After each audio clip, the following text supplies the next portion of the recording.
நாட்டினுடைய செலவை குறைக்க அன்றைக்கு பொதுக்குழுவிலே கூடி அன்றைக்கு பிரதமராக இருந்த அவையார் ஜெயலலிதா இந்திரா காந்தி ஒரு இடத்திலே அப்படின்னு போய் இருக்க வேணா நான் வலைவலியில் அனுப்புறேன். தேவைன்னா ஒண்ணு பேசுறீங்க. கச்சத்தீவை எடுத்து கொடுக்கும் போது எதிர்த்து சண்டை போட்ட ஒரே ஒருத்தன் என் தாத்தா முகேத்தவர் மட்டும்தான். உங்க அப்பா ஒரு தவறை செஞ்சாரு, இந்திய நிலப்பரப்புல ஒரு பகுதி எடுத்து சீனனுக்கு கொடுத்து பெரிய துரோகத்தை செஞ்சாரு. அதே துரோகத்தை எங்கள் தமிழ் மக்களுக்கு நீங்க செய்றீங்க. நான் ராமநாதபுரத்து பாராளுமன்ற உறுப்பினர்கிற முறையில பேசுறேன். என் மக்களின் வாழ்வாதாரத்தை பறிக்கிறீங்க, நீங்க பெரிய துரோகத்தை செய்றீங்கன்னு பேசின ஒரே வீரமகன் என் தாத்தன் தான். இவர் என்ன பேசினாங்க? இவங்க உறுப்பினர் தான் பேசினாங்களா? கொடுக்கும்போது கைகட்டி இருந்துட்டு சுப்பிரமணிய சாமி இன்னும் குற்றச்சாட்டை வைக்கிறாரு.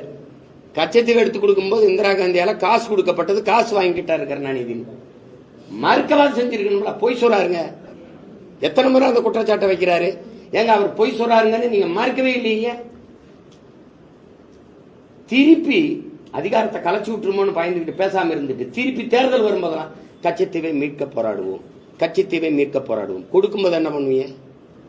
கொடுக்கும் போது என்ன பண்ணீங்க? ஒவ்வொரு மாநாட்டுக்கும் கூட்டத்தை கூட்டி லட்சக்கணக்கா போயிட்டு மாநாட்டை காட்டி வலிமை காட்ட நீங்க கச்சத்தீவை கொடுக்கும் போது அந்த அதிகாரத்தை எதிர்த்து ஒரு இந்த மாநில உரிமை பறிபோதுரா, நம்ம சொந்த சொத்துரா, சேதுபதி பாட்டனுடைய நிலமடா வாங்கடான்னா எல்லாரும் வந்திருப்பாங்க. கட்சி பாகுபாடின்றி தடுத்திருக்க முடியுமா? முடியாதா? இப்படி ஒவ்வொன்றையுமே இப்படி நாடகம் போட்டு ஏமாத்திட்டு